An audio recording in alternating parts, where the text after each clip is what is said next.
Hi friends, welcome to சிட்டியை சமையல். இன்றைக்கி நம்ம சேனலில் ஈஸியாக செம டேஸ்ட்டாக மட்டன் குழம்பு தான் எப்படி செய்யுதுன்னு பார்க்க போகிறோம். சாதம், டிஃபன் எல்லாத்துக்குமே செம டேஸ்ட்டாக இருக்கும். சிட்டியை சமையல் சேனலை சப்ஸ்கிரைப் பண்ணாதவங்க சப்ஸ்கிரைப் பண்ணிடுங்க. பெல் பட்டனையும் கிளிக் பண்ணுங்கள். அப்போ தான் நாங்கள் போடுற வீடியோ உங்கள் வீட்டின் சமையல் மெனுவாக மாறும். வாங்க வீடியோக்குள்ளே போகலாம். குக்கரை அடுப்பில் வச்சு 4 ஸ்பூன் நல்லெண்ணெய் விட்டுருக்கேன். எண்ணெய் நல்லா சூடாயிருச்சு. இஞ்சி பூண்டு பேஸ்ட்டு ஒரு 3 ஸ்பூன் சேர்த்துடலாம்.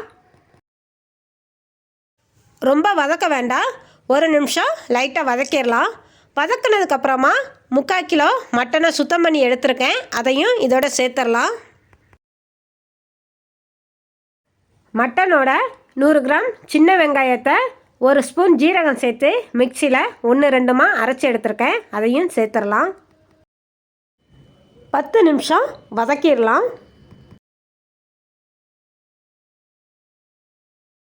நல்லா வதக்கிட்டு விசில் விட்டோம்னா மட்டன் நல்லா வெந்துடும். டேஸ்ட்டும் ரொம்ப நல்லாயிருக்கும். பாருங்கள், 10 நிமிஷம் நல்லா வதக்கியாச்சு. இப்போ மட்டன் முங்குற அளவுக்கு கொஞ்சமாக தண்ணி சேர்த்துடலாம். மட்டனில் ஏற்கனவே நல்லா தண்ணி விட்டுருக்கு. நம்ம முங்குற அளவுக்கு கொஞ்சமாக தண்ணி சேர்த்து தேவைக்கு கல்லுப்பு சேர்த்து லைட்டாக கலந்து விட்டுட்டு குக்கரை மூடி போட்டு 5 விசில் விட்டுறலாம். விசில் வரட்டும், அதுக்குள்ளே நம்ம மசாலா ரெடி பண்ணிடலாம். மசாலா வறுத்து தான் அரைக்க போகிறோம். கடாயை அடுப்பில் வச்சு வறுக்க வேண்டியதெல்லாம் சேர்த்துடலாம். காஞ்ச மிளகா ஒரு 7 எண்ணம் சேர்த்துருக்கேன். நீங்கள் காரத்துக்கு தகுந்த மாதிரி சேர்த்துக்கோங்க. இது மீடியம் காரமாக தான் இருக்கும். மல்லி 4 ஸ்பூன், பெருஞ்சீரகம் 1/2 ஸ்பூன், பட்டை ஒரு துண்டு, கிராம்பு 3, ஏலக்காய் 2, எல்லாத்தையும் சேர்த்து வறுத்து எடுத்துடலாம். அடுப்பை மீடியமாக வச்சு வறுத்து எடுத்துக்கோங்க, கருகிடக்கூடாது. மசாலா வறுத்து எடுத்தாச்சு. கடாயை ஆஃப் பண்ணிவிட்டேன். ஆறுனதுக்கப்புறம் மிக்ஸி ஜாரில் மாற்றி இதோட திருவின காமரி தேங்காய், கசகசா 1/2 ஸ்பூன் சேர்த்து நைஸாக அரைச்சி எடுத்துடலாம். எந்த அளவுக்கு உங்களுக்கு நைஸாக அரைக்க முடியுமோ அந்த அளவுக்கு அரைச்சி எடுத்துக்கோங்க. நான் அரைச்சி எடுத்துட்டேன். மசாலா ரெடி ஆயிடுச்சு. 5 விசில் விட்டதும் குக்கரை ஆஃப் பண்ணிட்டேன். ஸ்டீம்லாம் இறங்கினதுக்கப்புறம் தான் குக்கரை ஓப்பன் பண்ணுறேன். மட்டன் நல்லா வெந்திருக்கு பாருங்கள். நான் 5 விசில் தான் விட்டுருந்தேன். உங்களுக்கு எத்தனை விசில் தேவையோ விட்டுக்கோங்க. இப்போ அரைச்சி எடுத்த மசாலாவை மட்டனோட சேர்த்துடலாம். மசாலா சேர்த்து நல்லா கலந்து விட்டுறலாம். உங்களுக்கு காரம் ஜாஸ்தியாக வேணும்னா தனி மிளகாத்தூள் கூட 1 ஸ்பூன் சேர்த்துக்கிடலாம். நல்லா கலந்து விட்டதுக்கப்புறம் தேவைக்கு கொஞ்சமாக தண்ணி சேர்த்துடலாம். மட்டன் குழம்பு கெட்டியாக தான் வைக்க போகிறோம். அதனால் தண்ணி கொஞ்சமாக சேர்த்தா போதும். உங்களுக்கு தண்ணியாக வைக்கிறதா இருந்தால் தண்ணி கூட கொஞ்சம் சேர்த்துக்கோங்க. தண்ணி சேர்த்து நல்லா கலந்து விட்டுறலாம். உப்பு காரம்லாம் கரெக்டாக இருக்கான்னு பார்த்துக்கோங்க.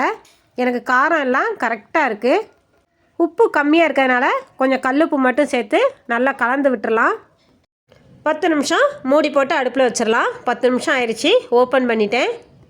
குக்கர் மூடி தான் போட்டிருந்தேன், விசில் விடலை. நல்லா கொதி வந்துருச்சு. இப்போ லைட்டாக கலந்து விட்டுறலாம். செம்மையாக வந்திருக்கு பாருங்கள். குழம்பும் நல்லா திக்காக இருக்குது. வறுத்து அரைச்சி இந்தமாரி மட்டன் குழம்பு வச்சிங்கன்னா டேஸ்ட்டு வேறு லெவலாக இருக்கும். மட்டன் குழம்பு ரெடி ஆயிடுச்சு.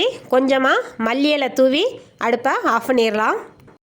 கடாய் அடுப்பில் வச்சு 2 ஸ்பூன் நல்லெண்ணெய் விட்டுருக்கேன். எண்ணெய் சூடாயிருச்சு.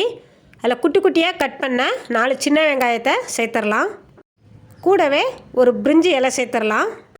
சின்ன வெங்காயம் நல்லா பொன்னிறமாக வர வரைக்கும் லைட்டாக கலந்து விட்டுறலாம். வெங்காயம் பொன்னிறமாக வந்துருச்சு. இப்போ ஒரு குத்து கருவேப்பிலை சேர்த்து கருவேப்பிலை பொரிஞ்சிருச்சு. அடுப்பை ஆஃப் பண்ணி தாளிசம் பண்ணதை மட்டன் குழம்புல சேர்த்துடலாம். செம்ம டேஸ்ட்டாக மட்டன் குழம்பு ரெடி ஆயிடுச்சு. மட்டன் குழம்புக்கு மசாலா அரைச்சி வச்சாலே டேஸ்ட்டு தனி தான். குழம்பு அவ்வளோ ருசியாக இருக்கும். வாசனை 8 வீட்டுக்கு மணக்கும். ஓகே ஃப்ரெண்ட்ஸ், சுவையான மட்டன் குழம்பு ரெடி ஆயிடுச்சு. இதோட இந்த வீடியோ முடியுது. இந்த வீடியோ உங்களுக்கு பிடிக்கும்னு நினைக்கிறேன். பிடிச்சிருந்தா சிட்டியை சமையல் சேனலுக்கு சப்ஸ்கிரைப் பண்ணுங்கள். ஃப்ரெண்ட்ஸ் எல்லாருக்கும் ஷேர் பண்ணுங்கள். சப்ஸ்கிரைப் பண்ணுங்கள், லைக் பண்ணுங்கள். இன்னொரு ரெசிபியோட அடுத்த வீடியோவில் பார்க்கலாம். பனைமரம் வளர்ப்போம், நிலத்தடி நீரை பெருக்குவோம்.